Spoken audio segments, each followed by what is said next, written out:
তো শুরুতেই যে কথাটি বলবো যে আগামী ফেব্রুয়ারিতে ঘোষিত যে জাতীয় সংসদ নির্বাচন আমাদের সামনে রয়েছে,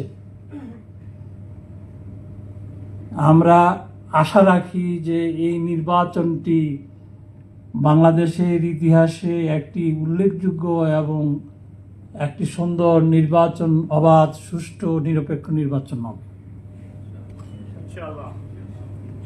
এবং আমরা এও বিশ্বাস করি আপনারা যারা সুদূর প্রবাসী থেকে বাংলাদেশের কথা প্রতিনিয়ত ভাবেন এবং বাংলাদেশ থেকে যারা বাইরে থাকেন, আমরা যারা বাংলাদেশে থাকি তাদের চেয়ে একটু নিবিড়ভাবে আপনারা বাংলাদেশকে নিয়ে ভাবেন, এতে কোনো সন্দেহ নাই।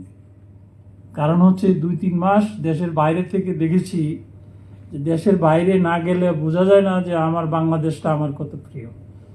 আমার সাথে কি আপনারা একমত?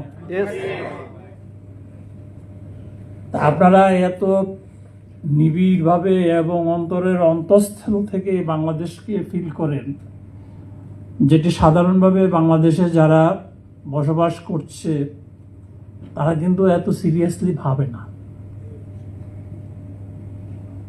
তো সেই উদ্দেশ্যেই আমরা আশা রাখি যে আমাদের রেমিটেন্স যোদ্ধা যারা রয়েছেন, যারা আমাদের দেশের অর্থনীতিকে ধরে রেখেছেন,